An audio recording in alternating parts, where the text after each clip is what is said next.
j'ai essayé un peu de déconstruire en fait ce que pour moi c'était vraiment une sales machine. En fait, pour moi, il y a plusieurs étapes.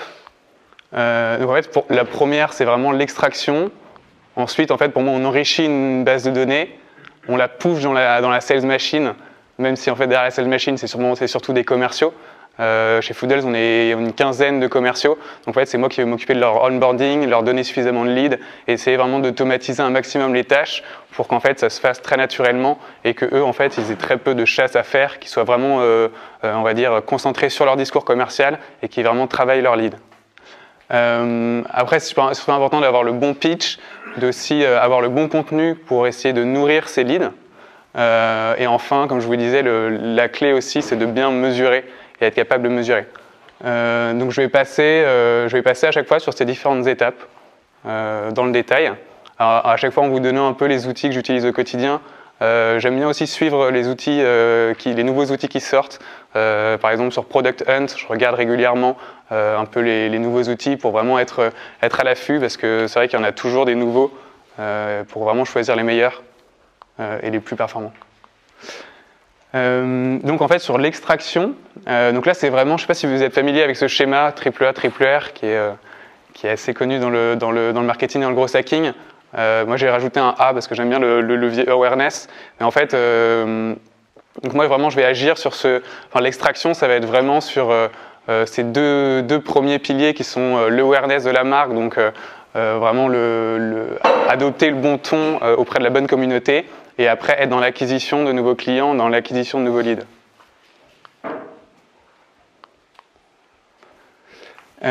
Donc en fait, tout le principe au début, c'est vraiment de ce qu'on appelle le scrapping, donc l'extraction d'une communauté. Donc en fait, au début, c'est super important de bien avoir, par exemple si j'ai un produit, de bien connaître en fait ma persona cible. Nous, chez Foodles, c'est les DRH, les office managers. Donc en fait, je vais regarder si j'ai pas des carrefours d'audience. En fait, je vais essayer de comprendre où est-ce que mes communautés interagissent le plus.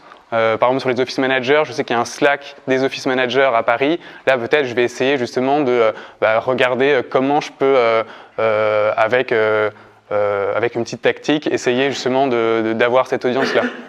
Est-ce que je ne demanderais pas à mon office manager de créer un event sur ce Slack-là? Et après, c'est aussi important d'avoir une proposition de valeur adaptée.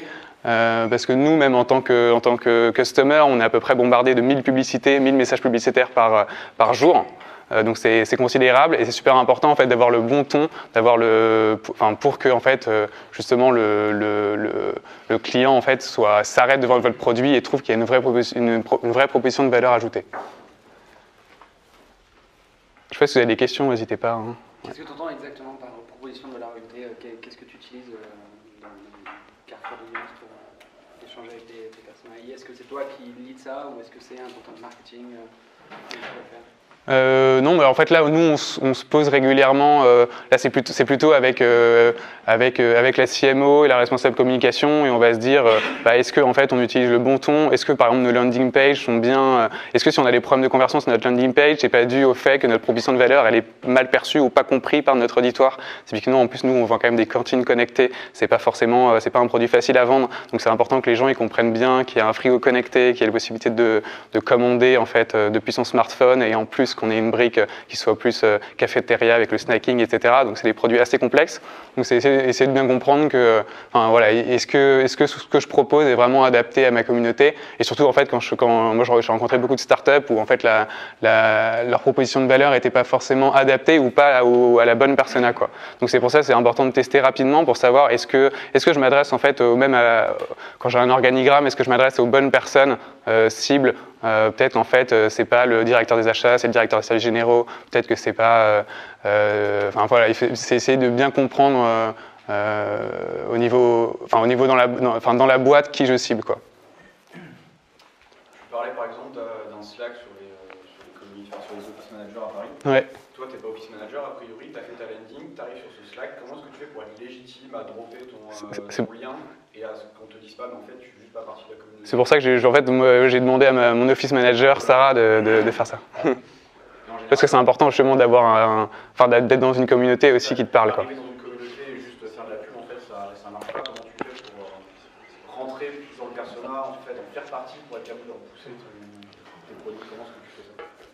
Ça après justement il faut le faire subtilement avec justement le bon ton. Moi j'essaye toujours d'avoir et c'est un peu aussi ce qui en est ressorti de mon expérience chez The Family, c'est important aussi d'avoir un ton original, un ton décalé, essayer en fait de toujours en gros, c'est tout le pitch qui se bosse et tout l'argumentaire commercial. Et en fait, moi, ce qui est bien, c'est que j'ai la chance avec les 15 commerciaux qui sont sur le terrain. Vraiment, je fais des allers-retours sans cesse. Moi, j'ai leur bureau à côté. J'écoute leur pitch, donc je vois très bien en fait ce qui marche ou ce qui marche pas. Donc en fait, c'est un aller-retour permanent aussi avec les équipes commerciales et les équipes terrain, quoi. Si elles me disent non, en fait, les directeurs financiers, ça marche pas, je vais dire tiens, est-ce qu'on va pas créer une page pour les directeurs financiers en leur montrant par A plus B que en fait, c'est hyper rentable pour eux de passer par Foodles et qu'en plus les tickets restaurants sont compatibles, etc. Donc en fait c'est pour ça que c'est important d'avoir des allers-retours aussi avec les commerciaux qui eux utilisent les outils, mais en fait sont vraiment confrontés sur le terrain au retour du terrain, quoi.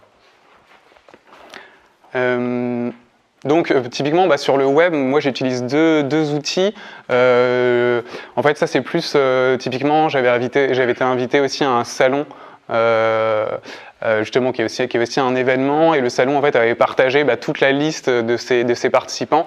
Donc en fait là aussi, ce qui est pour avoir une longueur d'avance sur mes compétiteurs, ce que je fais c'est que en fait je vais scraper la liste des participants et je vais les mailer avant en disant retrouvez-nous sur le stand avec on vous offre un cookie, etc. Donc ça c'est pas mal parce que ça permet justement depuis le web de scraper des listes de contacts qu'ensuite on peut travailler. Donc là il y a Dataminer qui est pas mal mais qui est pas très UX. Moi je recommande AnyPicker où c'est vraiment hyper simple, c'est-à-dire qu'on sélectionne ce qu'on veut, la data qu'on veut transférer en CSV directement en fait avec sa souris. Et après, l'incontournable du gros hacking, bien évidemment, c'est Phantom Buster. C'est vraiment l'outil clé qui permet en fait de scraper n'importe quelle communauté sociale en CSV. Donc par exemple, tous ceux qui ont interagi sur Instagram, sur Facebook, sur LinkedIn avec vous, vous allez pouvoir très facilement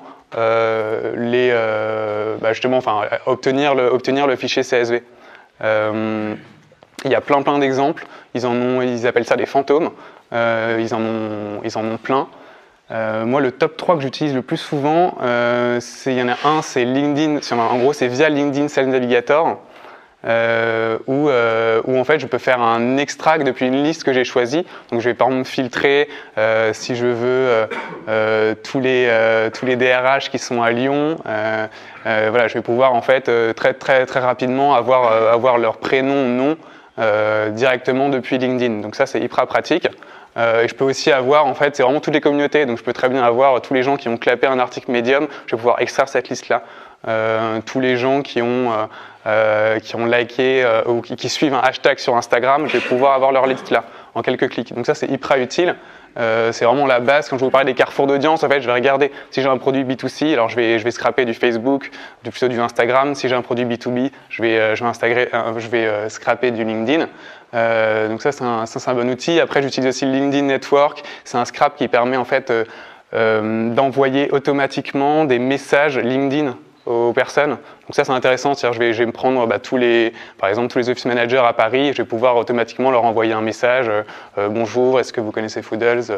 Donc voilà, ça c'est pas mal. Et après, typiquement, je vous parlais d'un event Facebook. Je peux aussi extraire toute la liste des participants pour après justement leur proposer mes services ou mon produit. Oui. Les démarches sur Facebook directement, tu leur envoies un message sur Facebook? Moi je le fais parce que ça peut être intéressant si j'organise une conférence ou si j'organise un événement sur le bien-être au travail. Mais après, il faut être smart aussi dans son approche. Faut pas, tout dépend après ce que tu en fais, ça dépend de ta stratégie grosse, quoi. Mais ouais, voilà, ça peut être pour du contenu assez soft. Sinon après, parce que si vous scrapez tous les gens qui suivent The Family par exemple, après il faut les pusher intelligemment, tout dépend de ce que vous proposez et il faut le faire aussi de manière intelligente, quoi. Mais typiquement LinkedIn Sales Navigator, moi ça va vraiment être mon quotidien parce que ça va me permettre en fait c'est cette liste là que qui va être ma base de lead pour ma machine commerciale pour mes sales. Donc, sauf que là, en fait, vous avez vraiment une ligne avec prénom, nom, mais vous n'avez pas l'adresse mail. Donc, comment je fais pour obtenir l'adresse mail? Là, moi, j'utilise Drop Contact. Donc là, c'est l'enrichissement. Et Drop Contact, donc là, c'est eux, ils sont à Station F. C'est Denis qui a créé ça. Ils sont très sympas. Et en fait, au niveau des taux de résultats, on est vraiment à 80% de mails. Et maintenant, en plus, il y a les téléphones standards. Donc, j'ai utilisé énormément d'outils, Hunter. Enfin, je les ai tous testés. Pour moi, c'est vraiment celui-là on va dire, qui fonctionne le mieux. Et ce qui est bien en plus, c'est qu'il propose une intégration directement sur le CRM. Donc moi, j'utilise Salesforce, je vais connecter à mon Salesforce et automatiquement, il va enrichir tous mes leads passés. Donc en fait, j'aurai toujours de la data enrichie. Après, il y en a un autre que je suis en train d'essayer qui est pas mal, il s'appelle SalesQL aussi. C'est un plugin directement Chrome sur LinkedIn. Et en fait, là, vous avez 100 crédits offerts par mois. Donc c'est pas mal pour tester. Vous pouvez regarder aussi. SalesQL.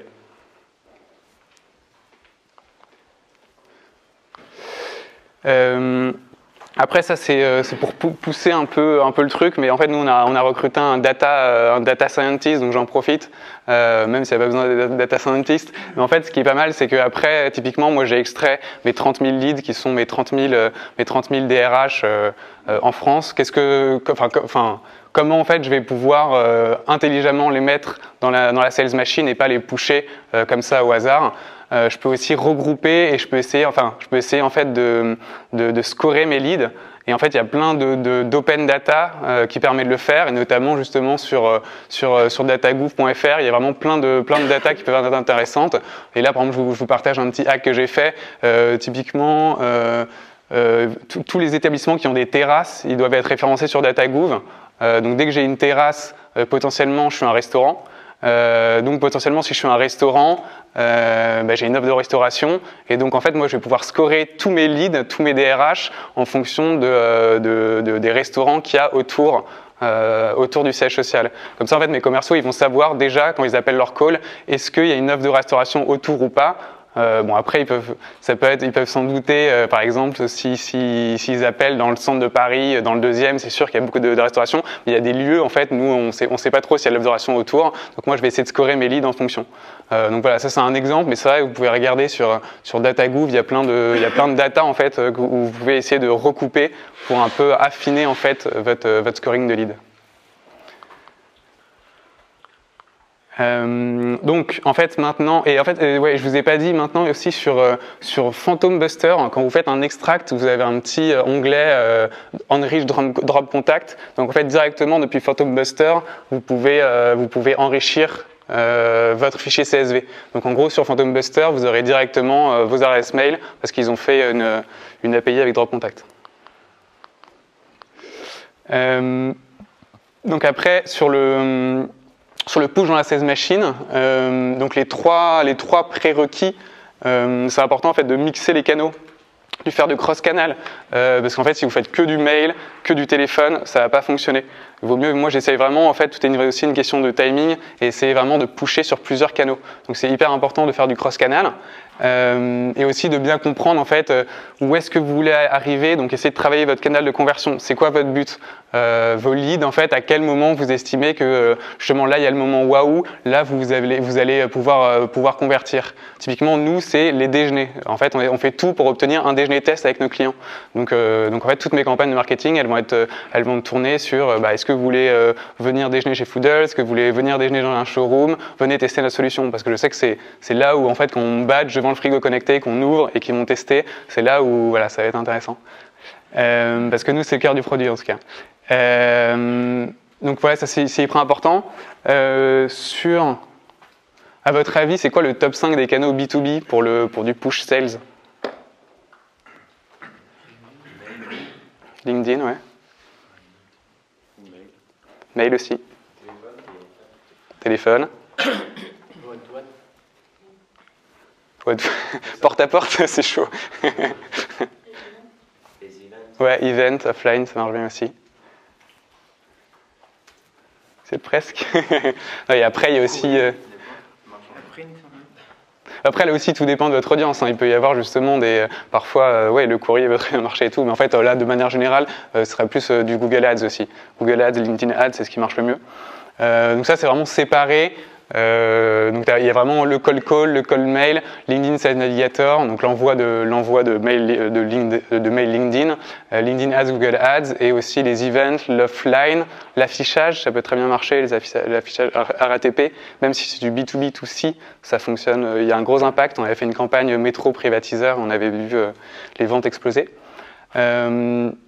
Donc c'est pas forcément évident à chaque fois de tout traquer, mais en fait ce qui marche vraiment le mieux, c'est vraiment essayer de mixer ces canaux et en fait de faire du push marketing en même temps. C'est-à-dire que moi ce que j'ai fait, c'est que dès que j'ai des commerciaux qui commencent à prospecter des clients, je vais faire tout pour qu'en fait pendant 2 à 3 semaines ils voient que Foodles, donc sur aussi différents canaux. Comme ça en fait il y aura plus de chances au moins qu'ils acceptent de faire un déjeuner test et donc potentiellement ça va closer derrière.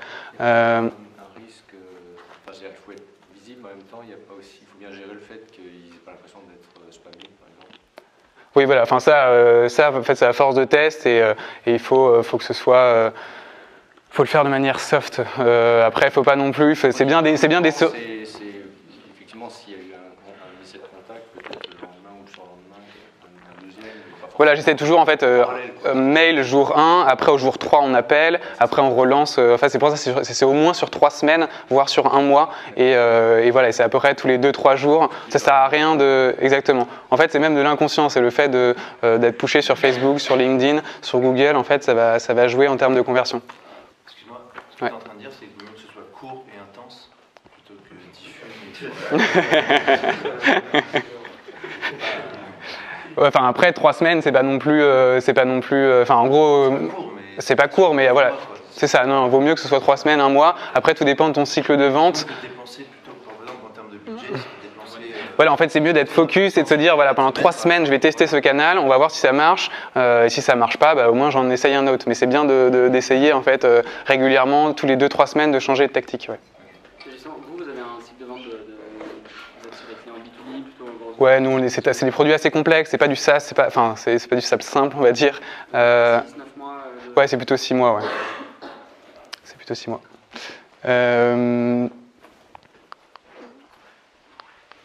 Qu'est-ce qui est 6 mois, t'as dit ? Nous, c'est notre cycle de vente, c'est 6 mois. C'est assez long, en fait. Mais, ouais.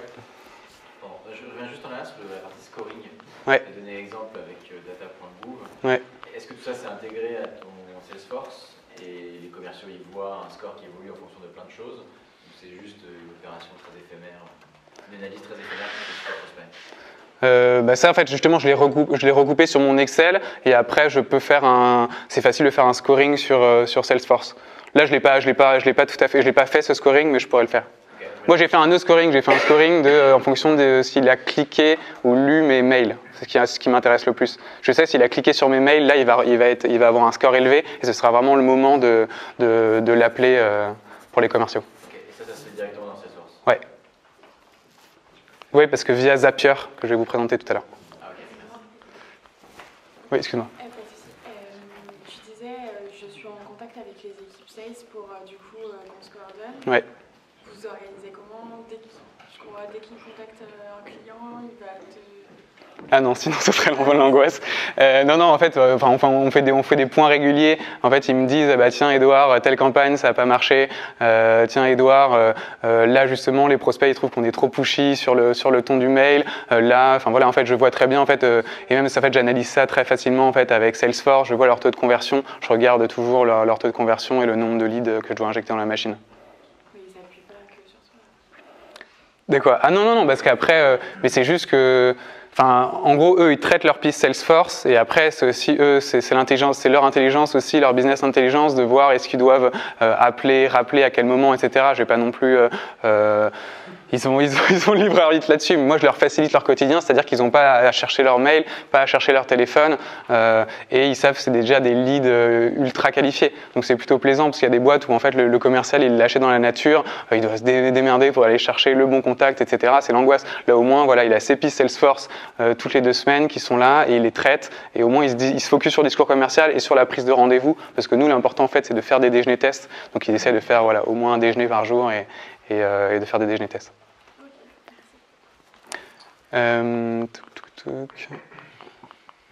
Ouais, donc ça c'est un exemple aussi de... Ah oui, juste pour revenir sur le push marketing, par exemple sur LinkedIn, ce qui est pas mal quand on fait du LinkedIn Ads, on peut charger directement son CSV de prospects pour que ce soit eux qui soient retargetés.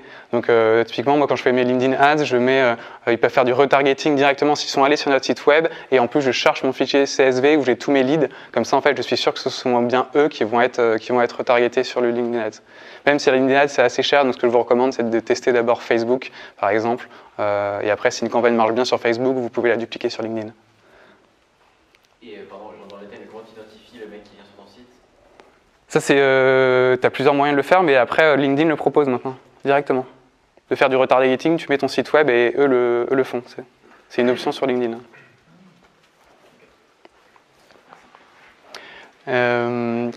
Donc ouais, ça c'est par exemple un exemple de lead life cycle. Donc là par exemple, ce que je vous disais, ça dure 3 semaines. En gros, Lemlist c'est mon outil de séquençage de mails. Donc en gros, pendant 3 semaines, je vais lui envoyer 4 à 5 mails de relance, et dès qu'il répond à mon mail, bien sûr, il sort de ma campagne.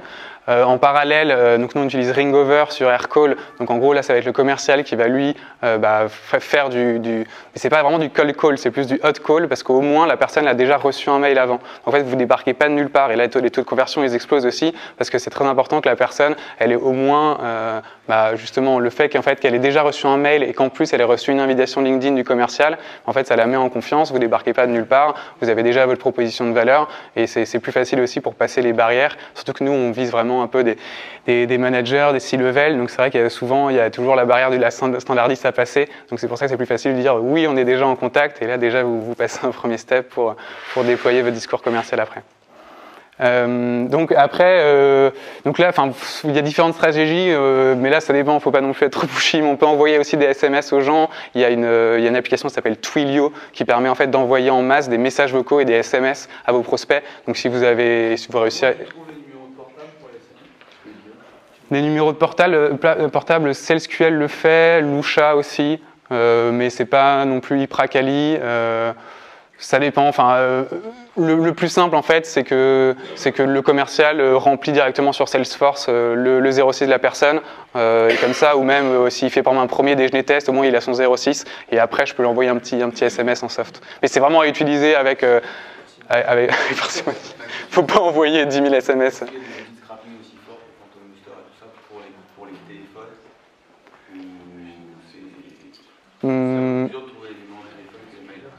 Ouais, non, franchement, j'ai pas trouvé encore de. C'est pour ça, nous, on passe forcément par les téléphones directs et les standards. Après, ce que je disais, Lusha et SalesQL, ils en proposent quelques-uns, mais il n'y a pas d'outil qui permet d'avoir les 06 de tout le monde. C'est pas très RGPD. Mais donc voilà. Après, oui, on peut aussi envoyer des messages vocaux en masse, donc ça, c'est pas mal. Donc après, tout dépend de votre but. Donc comme je vous disais, moi, c'est vraiment le déjeuner test qui va conclure sur le deal. Mais là aussi, c'est toujours à tester, quoi. Par exemple, là, c'est un exemple, mais peut-être que vous avez tout intérêt à tout tester pendant une semaine. Enfin, tout dépend en fait de la complexité de votre produit et de vos personas aussi. Voilà. Est-ce que il y a plusieurs canaux. Est-ce que c'est automatisé le fait, par exemple, de faire une séquence Lemlist derrière le commercial va directement voir qui peut gérer une invitation LinkedIn? Moi, j'ai un peu de mal à gérer les différents canaux. Oui, alors il y a des outils pour ça, et moi j'utilise Zapier aussi. Je vais vous montrer après justement comment j'automatise ça. Pourquoi tu utilises Lemlist? Parce que c'est aussi c'est Guillaume qui est à Station F, et ils sont sympas.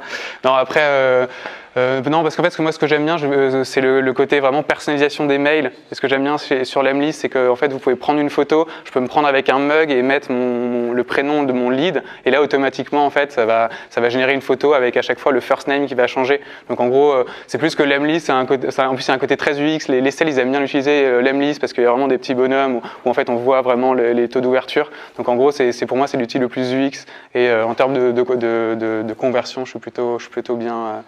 En termes de taux d'ouverture, je suis assez et taux de clic, je suis assez satisfait. Donc c'est pour ça que j'utilise Lemlist. Vous envoyez des mails avec des mugs, avec vous. Ouais, tu vas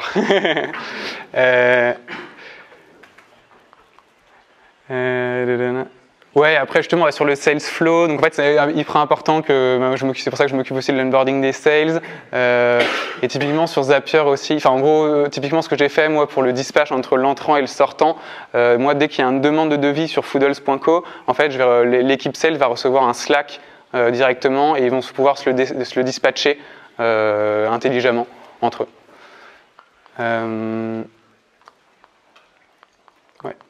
Donc comme je vous disais, l'outil en fait que j'utilise aussi beaucoup pour moi, les deux outils principaux, c'est vraiment Phantom Buster et Zapier.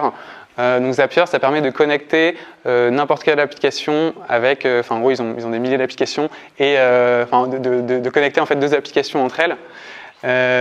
Et en fait moi ce que j'ai fait en fait une campagne par commercial.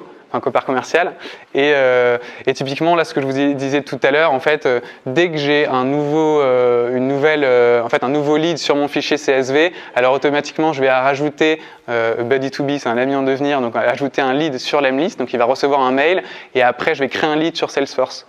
Donc en fait tout ça c'est automatisé, c'est-à-dire que mon Phantom Buster, donc depuis mon LinkedIn je vais extraire mon CSV Phantom Buster qui sera enrichi de drop contact et ensuite grâce à Zapier je vais lui envoyer un mail et ça va être une piste Salesforce. Donc en gros, ce qui est bien, c'est que tout ça c'est automatisé et le commercial, tout ce qu'il a à faire, lui, c'est juste se connecter sur son Salesforce ou sur son HubSpot ou sur son Pipedrive et traiter ses pistes. Comment tu fais pour gérer les doublons quand tu fais automatiquement dans ton Salesforce de nouveaux leads ? Ça, il le fait automatiquement. Zapier va pas te créer une piste si elle est déjà en doublon dans ton Salesforce. Ça va créer une erreur et ça va stopper le zap. C'est ça qui est bien. Tu fais une recherche en fait s'il existe déjà, c'est ça ? Non, même pas en fait. Après, moi je sais que quand moi j'injecte à peu près 200 leads par mois par sales. En fait, j'ai mon fichier déjà avec mes 30 000 leads et en gros je vais les distiller. Je sais que je vais pas en remettre 200. Je sais lesquels j'ai déjà mis quoi. Ok, d'accord. Et du coup, j'ai une question aussi. Ouais. Pourquoi tu dis 200 leads par mois par sales, mais vous êtes combien de sales dans... On est 15 sales. 15 sales, et du coup, c'est par exemple, tu fais une stratégie d'approche pour un sales, tu testes différentes... Ouais, voilà. Pourquoi j'utilise l'Emlist aussi, c'est qu'en fait, tu peux A/B tester tes mails. C'est-à-dire que je vais tester différents mails, différentes approches. Par exemple, je vais mettre bonjour first name ou bonjour civilité. Donc en gros, bonjour Edouard ou bonjour monsieur, et voir en fait ce qui transforme le mieux. Donc en fait, ça va me permettre, chaque sale, je vais tester une photo différente, une approche différente, et je vais voir qu'est-ce qui convertit le mieux. Et après, on peut se répartir aussi. Je sais qu'il y a des sales qui sont plus experts, qui sont meilleurs, par exemple, pour aller démarcher les hôtels, les secteurs, etc. Donc après, je peux affiner aussi mes 30 000 leads en fonction de la sectorisation. Et au niveau de l'équité entre, s'il y en a un qui a une campagne qui marche super bien et l'autre pas trop. C'est là où il faut creuser. C'est là où il faut creuser. C'est peut-être la photo parce qu'il est plus beau gosse, mais... Après sur le, donc il y a un outil là que je suis en train de tester qui s'appelle la Growth Machine. Donc là c'est un peu tech, c'est un peu plus sur les gros hackers, mais en fait l'idée c'est en fait on peut créer des arbres et des séquences d'acquisition. Ou directement en fait depuis une base de lead on va pouvoir typiquement on va dire visiter son profil sur LinkedIn, ensuite aimer un de ses contenus sur Twitter et puis en fait faire différents arbres en fonction de s'il a accepté la requête sur LinkedIn, s'il a refusé, s'il a ouvert un mail, s'il a cliqué un mail, etc. Donc ça c'est pas mal, ça permet vraiment de deep diver, de creuser en fait dans les différentes possibilités de lead. Enfin, de séquençage de lead. Et cet outil fait l'automatisation ou c'est juste pour faire des arbres Cet outil fait l'automatisation. C'est en bêta test. Mais il est fait, ouais. C'est un gars qui s'appelle Brice qui l'a lancé, qui a une agence une agence de gros hacking. Parce qu'il a vu justement qu'il y avait un vrai pain point pour les gros hackers pour gérer en fait, tous ces outils-là et pour faire en fait, des séquences intelligentes.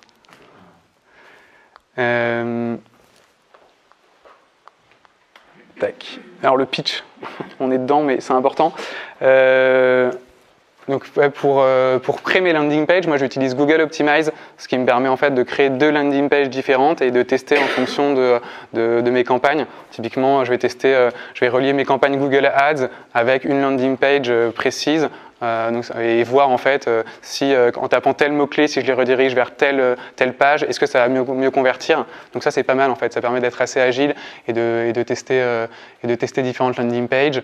Sachant que nous, chez Foodle, on est sur Webflow. Webflow, c'est un peu, c'est comme Instapage, comme Squarespace. Donc même si on a levé 9 millions, on reste un outil à 30 € par mois. C'est ça qui est magique. Donc voilà, mais ce qui me permet aussi moi d'être hyper agile. Et là aussi, sans avoir besoin de coder, je peux changer des blocs, tester différents blocs sur Webflow et regarder mes taux de conversion. Ouais, donc je vous parlais de l'Emlist que je vous ai vendu. En gros, l'Emlist, ce qui est sympa, ouais, c'est qu'en fait, je vais pouvoir personnaliser. Là, justement, c'est un exemple. Moi, je prends en photo à chaque fois tous mes commerciaux. Et à chaque fois, je mets par exemple le logo de l'entreprise dynamiquement et X company name. En gros, ça va changer en fonction du lead. Donc ça, c'est typiquement le genre de hack qui est sympa, où en fait, ça personnalise l'email, ça remet de l'humain, et après, au moins, il est plus amené à répondre. Il voit qu'il y a derrière. Que c'est certes un robot, mais c'est surtout un commercial.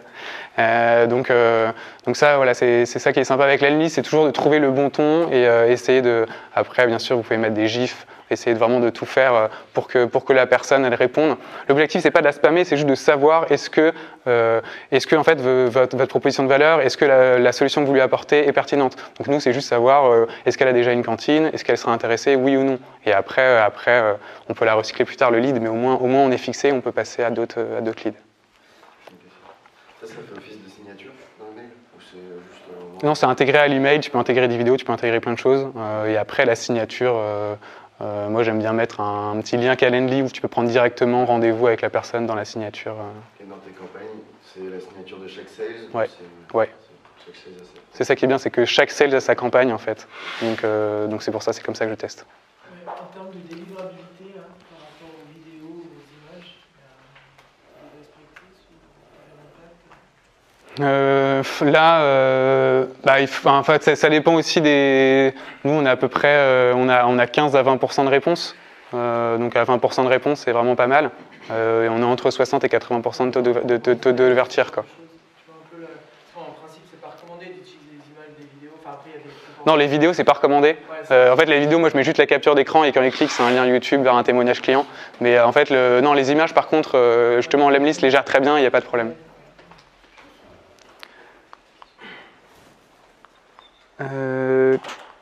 Ouais, après, ce qui est important aussi, c'est vraiment de nourrir constamment vos leads et même justement en fait avec du contenu pertinent et même lorsque moi je sais que ce sont des leads quelque part perdus parce qu'ils ont déjà une solution, je vais quand même en fait essayer de leur pusher du contenu pertinent de temps en temps pour vraiment en fait qu'ils aient conscience justement que Foodles existe, que notre marque existe. Donc ça c'est important. Et ce qui est hyper important, c'est aussi justement tout ce qui est referral. On sait que malgré le fait qu'on peut tout automatiser dans n'importe quel business, 50% du business vient du bouche à oreille. Donc c'est hyper important de ne pas négliger ça. Et aussi de travailler sur la fidélisation. On sait que 92% des gens sont plus à même à tester un produit si c'est recommandé par un ami plutôt que quelqu'un d'autre. Donc là aussi, c'est très important de faire du referral et de considérer à chaque fois même les prospects déjà comme des futurs ambassadeurs. Et typiquement, il y a un petit hack que j'ai fait, que je vous partage. En gros, sur LinkedIn, Sales Navigator, j'ai sauvegardé tous mes leads. Et en fait, dès qu'il y a un changement de poste ou un changement de boîte, je le vois. Et là, en fait, moi, je vais leur envoyer un mail en disant tenez, vous aviez une cantine Foodles chez vous, est-ce que vous ne voulez pas en parler à votre nouvel office manager pour pusher la cantine? Parce qu'en fait, grâce au retour terrain, les sales m'ont dit en fait, nous, on convertit le mieux, c'est lorsqu'en fait, il y a un ancien employé qui a déjà testé Foodles, qui a déjeuné tous les jours chez Foodles, il a changé de boîte, généralement, il en parle naturellement à l'office manager, c'est toujours sympa de pouvoir automatiser ça, lui faire coucou, est-ce que tu veux pusher Foodles à ton office manager?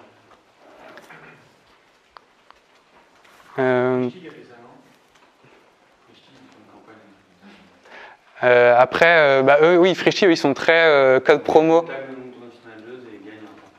Ah oui, c'est ça. Ouais, Frischi le fait. Alan aussi. Alors tu vois, c'est des boîtes. Frischi, c'est plus B2C encore. Enfin, ils font pas mal B2B, mais par exemple même des Alan, des Payfit, qui sont vraiment des boîtes B2B. Ils font ces campagnes de fidélisation où en fait ils vont récompenser les employés pour faire du referral auprès d'autres boîtes. Et nous, on va lancer là une campagne. On va offrir un étoilé aux personnes justement qui sont capables de c'est valable pour vous. Donc on offre un étoilé si vous êtes capable de nous donner justement un office manager ou un DRH qui sont intéressés par Foodles, et si on close, on vous l'offre. Parce qu'en fait, tout dépend de notre coût d'acquisition. Nous, on sait que notre coût d'acquisition, on peut offrir un étoilé à 1000 €, c'est pas un problème. Alors... Ouais, alors le dernier point, c'est vraiment toujours mesurer, parce que ça sert à rien de faire plein de choses si on n'est pas capable de mesurer derrière et de voir ce qui marche ou ce qui ne marche pas, pour arbitrer un peu les différentes tactiques.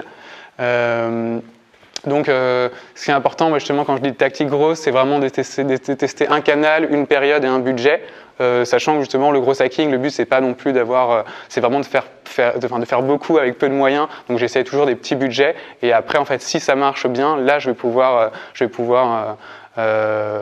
justement, mettre x10 en budget.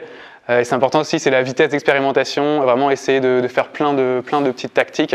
C'est une agence qui s'appelle Germinal, qui font aussi ça très bien en fait, qui vraiment, eux, typiquement, ils bossent avec des grands groupes, et ils vont proposer à chaque fois de faire plein de petites expériences grosses comme ça, pour voir un peu qu'est-ce qui fonctionne le mieux sur la canal d'acquisition. À partir de combien tu sais, enfin, à partir de combien tu fais un test en nombre de reach, il faut que tu aies atteint 1000, 2000 pour dire ce test est concluant, ce test n'est pas concluant. À partir de combien tu me dis j'arrête mon test et je regarde les KPI. En fait, moi, ça va être surtout soit j'ai plus de budget, je me suis mis 500 € sur Google Ads, j'ai plus de budget, donc je regarde les résultats, soit en fait, j'essaie toujours de faire pas plus de 3 semaines, quoi. Sinon après, ça sert à rien, j'essaie de vraiment faire 2-3 semaines et après voir, je mesure au bout de 2-3 semaines. Donc il faut que ce soit timé, c'est pour ça que c'est important que ce soit timé et budgété, comme ça en fait, tu vois directement si ça marche ou pas. C'est combien votre budget par mois D'Ads, ça dépend. C'est pas énorme, non, mais ça dépend. Nous, ça dépend des canaux, quoi. Quoi? Pour générer les 30 000 leads dont tu parles. Ah, mais les 30 000 leads, c'est juste ce que j'ai scrappé directement de Sales Navigator. Donc en gros, ça m'a coûté 90 € et ça m'a coûté 120 € parce que j'ai Phantom Buster plus LinkedIn Sales Navigator. Mais après, moi, j'essaye toujours des petites campagnes, genre je mets je sais pas, 20-25 € par jour, max, tu vois, sur des... C'est ça, exactement. Et si ça marche bien, donc j'essaie vraiment, pas plus de 20 € par jour pour des mots-clés ou sur du LinkedIn Ads, pareil, sur des vidéos.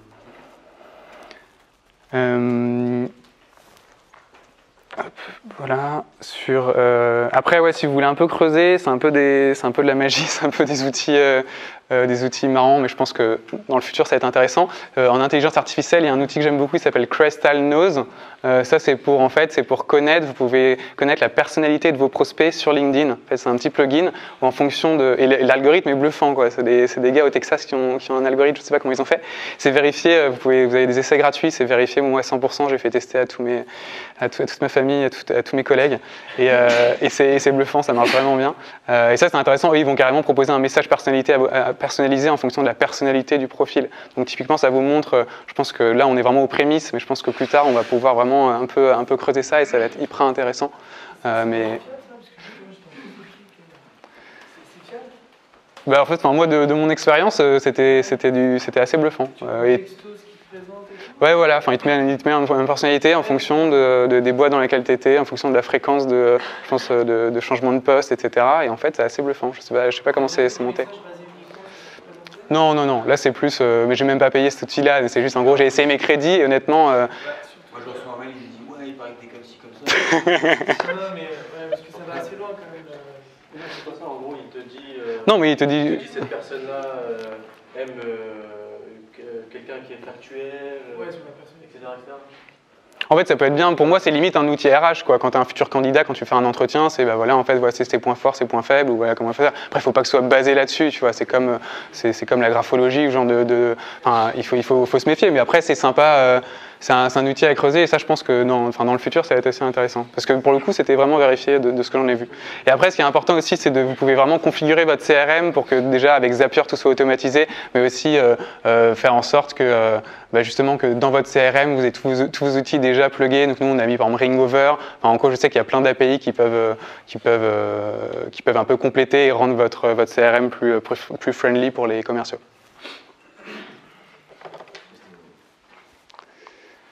Ouais, donc pour résumer, moi c'est un peu mes outils favoris, mais bon, moi je suis vraiment sur un segment B2B assez particulier, mais c'est vrai que j'ai testé pas mal d'outils. Donc comme je vous disais, si on récapitule, c'est vraiment mes extracts, je les fais depuis LinkedIn Sales Navigator. Ensuite, je les extrais avec Phantom Buster, je les enrichis avec Drop Contact. Je les mets sur Lemlist et sur Salesforce grâce à Zapier. Et j'ai écrit un article Medium aussi à ce sujet. Vous pouvez clapper, ça me rapporte des claps. Je promets, je ne vais pas vous strapper. Voilà. Est-ce qu'il y a autre chose? Merci beaucoup déjà. C'était assez dense, mais j'espère que ça a été assez clair. N'hésitez pas si vous avez des questions. Et après, dernier point, on recrute aussi chez Foodles grâce à la levée de fonds. Donc on recrute des sales, on recrute des gros hackers, on recrute beaucoup. Donc n'hésitez pas aussi à m'envoyer un mail, edouard@foodles.co, si vous avez des questions, des recos ou autres.